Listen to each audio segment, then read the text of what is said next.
Continuing to follow that story, the tragic killing of 19 children and 2 teachers in Uvalde, Texas.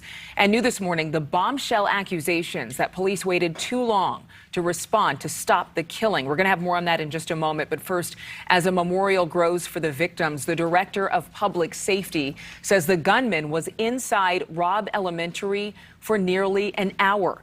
The Uvalde community is in grief and shock and angry. There are reports that some parents wanted to rush the campus, saying when they arrived, police were still inside. There are a lot of emotions, and our job at NewsNation is to tell you all of the facts, but clearly this is an agonizing time of mourning. The coroner still hasn't identified all of the bodies. On your screen right now, just some of the children and those teachers gunned down in cold blood on Tuesday. A tragedy like this always awakens the need to investigate school safety. Campuses across the country are reevaluating their best practices and teacher training and making changes to make it safer for students and staff. We do have everything covered for you right now. We start with our senior national correspondent, Brian Enton, live with the latest on this investigation. Brian?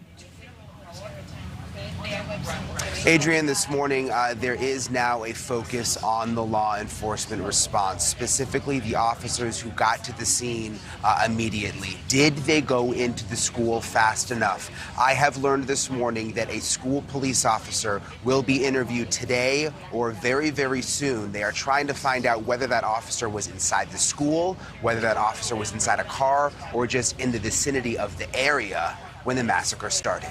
A father of a 4th grader who was killed says he wanted to charge into the school with other bystanders because he was frustrated with the police response. Police say between 40 minutes to an hour passed from when the first shots were fired to when a tactical team killed the gunman. One law enforcement official says police struggled to break open the classroom door and had to use a key to enter the classroom. These agents and these DPS troopers started smashing the windows and pulling children and teachers out of these windows. Police still have not given a concrete timeline of how the gunman was in the school or when he was killed. We're still trying to determine all those details, as well as trying to determine actually how he was able to make entry, exactly where the shootings took place. As I mentioned, it's still active. They are heroes because this is an active shooter situation. This morning, a new timeline is unfolding on social media. Texas Governor Greg Abbott says there were warning signs on social media starting 30 minutes before the attack. The shooter allegedly told a girl in Germany, quote, "I'm going to shoot my grandmother," and "I shot my grandmother." And this final message, "I'm going to shoot an elementary school." The shooter's grandfather says he didn't expect this and didn't even know his grandson had a gun.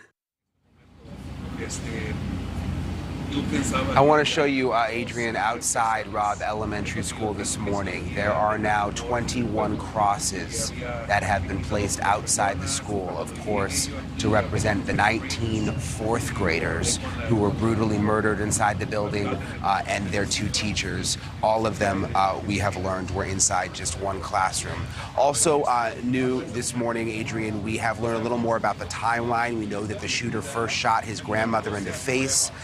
911 was called. He got in a car, drove here to the elementary school, crashed, went in a back door of the elementary school, down a hallway, and that is when the massacre started. Adrienne? I have a couple questions for you, because you just mentioned the grandmother being shot in the face. Do we know the grandmother survived, right? She's being treated at a hospital? She survived. Initially, the reports were that she was in critical condition, but yesterday, her husband, the shooter's grandfather, told us that he believes her condition has improved somewhat. After being shot in the face. Terrible. And I know there are a lot of questions about whether police should have gone in sooner. Are there policies in place that say when police should go in during an active shooter situation?